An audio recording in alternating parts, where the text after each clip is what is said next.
Hello students, हम polynomials का chapter कर रहे हैं क्लास 10th का, जिसमें हमने ये देख लिया था कि पॉलिनोमियल्स कैसे एक special kind of algebraic expression है जिसमें जो पावर्स हैं, जो एक्सपोनेंट्स हैं, वो होल नंबर्स होते हैं। उसके बाद हमने उनका ग्राफिकल रिप्रेजेंटेशन भी देख लिया था कि ग्राफिकली उसका सोल्यूशन हमें कैसे निकालना है। और अब हम देख रहे हैं कि जीरोस, हमने अभी जो हम कर रहे हैं वो है कि जीरोस जो है, जीरोस यानी कि उनके solutions is not a good word, it is better a zeros. ठीक है, कि कौन सी ऐसी वैल्यूज होंगी, अगर पॉलिनोमियल इन एक्स है तो ऐसी कौन सी वैल्यू होगी, कौन सी ऐसी वैल्यू होगी कि ये जो पूरा पॉलिनोमियल है वो जीरो हो जाए, तो इसीलिए उनको क्या बोलते हैं, जीरोस ऑफ द पॉलिनोमियल। तो और उसी में हमने फिर ये भी देखा था कि जो सम ऑफ द जीरोस है, जो सम ऑफ द जीरोस है और जो प्रोडक्ट ऑफ द जीरोस है वो यहाँ पे माइनस बी बाय ए और यहाँ पे सी बाय ए, जहाँ पे ए बी सी क्या होते हैं, जो जनरल हमारी इक्वेशन होती है quadratic, a x square plus b x plus c होती है। तो एक्स स्क्वायर का कोफिशिएंट ए, एक्स का कोफिशिएंट बी और जो सी है वो कांस्टेंट टर्म है। तो इसी कंटेक्स्ट में हम एक्सरसाइज 2.2 हमने शुरू की थी। उसका क्वेश्चन नंबर 1 के 2 पार्ट तक हमने कर लिया था, क्वेश्चन नंबर 1 के 2 पार्ट तक कर लिया था। क्वेश्चन नंबर 1 का थर्ड पार्ट हम देखते हैं। तो वो है 6x² माइनस 3 माइनस 7x। अब ध्यान से देखिए, यहाँ पे जो स्टैंडर्ड फॉर्म हमारी होती है ax² plus bx plus c, उस फॉर्म में नहीं दिया। तो पहले हम इसे स्टैंडर्ड फॉर्म में लिखेंगे, इस पॉलिनोमियल इन x को। पहले x² वाली टर्म, फिर माइनस 7x, फिर माइनस 3। ठीक है, ताकि हमारी ये स्टैंडर्ड फॉर्म बन जाए। ठीक है, अब क्योंकि हमारा अदरवाइज अगर हम इसको b मान लेंगे, a तो ये है, b अगर इसको मान लिया और c इसको मान लिया तो हमारा सब कुछ जो है गलत आएगा उसमें। ठीक है, तो उन्होंने सबसे पहले तो बोला फाइंड करो जीरो और फिर वेरीफाई भी करो रिलेशनशिप, तो कर देते हैं। तो अब आपको इसकी जीरोस अगर निकालनी है, अगर आपको इसकी जीरोस निकालनी है, किसकी, 6x² माइनस 7x माइनस 3। तो क्या 6 थ्री 18, 18 के ऐसे फैक्टर्स बनाइए कि 7 आए, तो क्या मैं माइनस 9x प्लस 2x लिख सकती हूँ।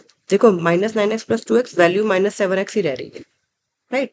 वैल्यू जो है वो कितनी रह रही है, माइनस 7x ही रह रही है। अब इन दोनों में कॉमन और इन दोनों में कॉमन, पहले दोनों में कॉमन लेंगे तो कितना आ जाएगा, 2x। अंदर बचा x माइनस 3, इधर कर देती हूँ मैं, इस तरफ लिख देती हूँ, इज इक्वल टू, पहले दोनों में 2x कॉमन लिया तो क्या बचा, 3x कॉमन लिया तो 2x माइनस 3। इन दोनों में +1 कॉमन लिया तो 2x minus 3। Okay, 3x plus 1 and 2x minus 3। अब जीरो निकालने के लिए, इनकी जीरो निकालने के लिए दोनों को पुट कर दो equal to 0। 3x plus 1 equal to 0 and 2x minus 3 equal to 0. This implies कि 3x is equal to 0 minus 1 which is minus 1. तो x की वैल्यू आ गई -1/3। यहाँ पे 2x is equal to 0 plus 3 which is 3. तो x is equal to 3/2। तो x एक 0 आ गया -1/3 और एक 0 आ गया 3/2। तो अब इनका सम निकाल लेते हैं। तो सम जो है वो कितना आएगा, -1/3 प्लस 3/2, एलसीएम आएगा 6 माइनस 2 प्लस 9 विच इज 7/6। ठीक है, अब हम जो हमारी इक्वेशन थी, जो हमने स्टैंडर्ड फॉर्म में इक्वेशन बना ली थी, वो क्या थी, 6x² माइनस 7x माइनस 3। वो थी 6x² माइनस 7x माइनस 3। तो उसके हिसाब से -b/a कितना आएगा, ठीक है, वो आ जाएगा -7/6 विच इज 7/6। तो ये सम हमने अपने जो हमने रूट जीरोस निकाले उनको ऐड करके आया। ये सम, ये वाला जो सम है वो हमने जो जीरोस निकाले उनको ऐड करके आया। फिर ये हमने -b/a अलग करा देख लिया, तो देयरफॉर जो सम है वो -b/a के इक्वल आ गया ना, राइट। सिमिलरली अब जो हमने रूट्स निकाले हैं उससे प्रोडक्ट निकालते हैं, प्रोडक्ट ऑफ द जीरोस निकालने जो हमने निकाले हैं, हमने निकाले -1/3 इंटू 3/2, 3 से 3 कट गया तो कितना बचा, -1/2। और अब हम c/a निकाल के देखते हैं। नाउ सी बाय ए वो कितना आ जाएगा, -3/6 इस वाली इक्वेशन से। तो वो कितना आ गया, -1/2 आ गया। तो ये दोनों भी इक्वल आ गए। तो यानी कि जो हमने जब हम सम निकाल रहे हैं और जो हमारा फॉर्मूला है -b/a, हम जो प्रोडक्ट निकाल रहे हैं अपने जीरो से, जो हमने जीरोस निकाले और प्लस जो फॉर्मूला है वो सेम आ रहा है। यानी कि हेंस क्या हो गया, ये वेरीफाइड हो गया। यानी कि जो हमने रूट्स निकाले हैं वो सही भी है और ये वेरीफाई भी हो गया कि जो सम ऑफ द रूट्स है वो इक्वल टू -b/a है और जो प्रोडक्ट ऑफ द रूट्स है वो इक्वल टू c/a है। यही तो हमें वेरीफाई करना है। हमें वेरीफाई करना है relationship between what, between the zeros and the coefficients of the polynomial। अब इसी का फोर्थ पार्ट करते हैं। इसी फर्स्ट क्वेश्चन का ही फोर्थ पार्ट करते हैं। इसमें है 4u² प्लस 8u। ठीक है, कोई बात नहीं, कांस्टेंट टर्म नहीं है तो डजंट मैटर। तो अब हम इसके अगर हम फैक्टराइज करें तो 4u कॉमन आ रहा है और अंदर क्या बच रहा है, u प्लस 2। अब इसको इंडिविजुअली दो फैक्टर हो गए, इसको इक्वल टू 0 कर दो और इसको इक्वल टू 0 कर दो। u की वैल्यू आ गई 0/4 विच इज 0 और u की वैल्यू आ जाएगी 0-2 विच इज -2। तो हमारे पास जीरोस क्या मिल गया, एक 0 मिल गया और एक -2 मिल गया। अब हम अपनी तरफ से जो हमने खुद निकाले हैं उसका सम ऑफ जीरोस निकाल लो।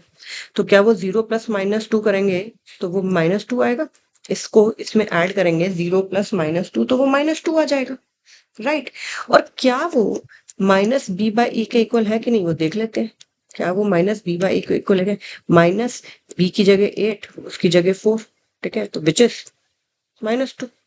ठीक है, नहीं तो जो मैंने आपको कहा, अगर आपको इक्वल रखने में कंफ्यूजन होती है कि इक्वल रखने में हमें कंफ्यूजन होती है तो आपने क्या करना है, पहले तो अपनी तरफ से सम निकाल देना है, फिर -b/a अलग निकाल दो, फिर -b/a अलग निकाल दो। तो माइनस हमने खुद लगाया, b की वैल्यू 8 है इक्वेशन से, इस इक्वेशन से, इस वाली इक्वेशन से। तो फिर ये क्या आ गया, -2 आ गया। तो ये दोनों सेम आ गए। इसी तरह से अब जो हमने वैल्यू निकाली है उसके हिसाब से प्रोडक्ट निकालो ऑफ जीरो।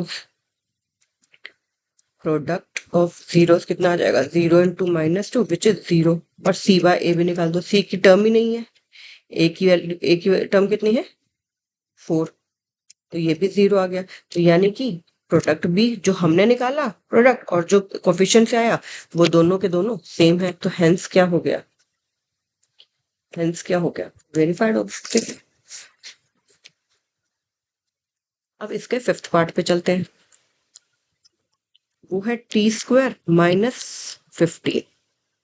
t² -15। अब देखिए इसको क्या मैं लिख सकती हूँ, t² -√15 का स्क्वायर। यस, और यहाँ पे फॉर्मूला किसका लग गया, a² - b²। तो एक ब्रैकेट में हो गया t -√15 और एक ब्रैकेट में हो गया t +√15। तो अब दोनों को इंडिविजुअली को इक्वल टू 0 रख देते हैं। तो ये यहाँ से क्या आ जाएगा, t = 0 + √15 विच इज √15। यहाँ से क्या आ जाएगा, t = 0 - √15 विच इज -√15। तो हमारे पास दो वैल्यू मिल गई जीरोस की।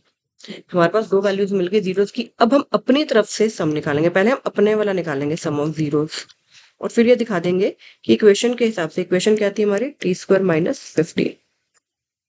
तो यहाँ पे b नहीं है, ax² + bx + c। तो a² वाली टर्म है, सेकंड वाली टर्म नहीं है, कांस्टेंट वाली टर्म है, b नहीं है यहाँ पे, b 0 है लेकिन। तो सम ऑफ जीरोस आ जाएगा √15 प्लस -√15। तो ये क्या हो जाएगा, 0 हो गया ये। ठीक है, and sum of the zeros, ठीक है, या फिर सीधा ही इसको सीधा लिखोगे तो आपको शॉर्ट पड़ा करेगा, -b/a। ये तो -0/1 विच इज 0। तो हेंस इक्वल आ गए। बस हमें ये दिखाना है कि ये जो हमारा हम निकाल रहे हैं ये -b/a के इक्वल है, बस ये दिखाना है हमें।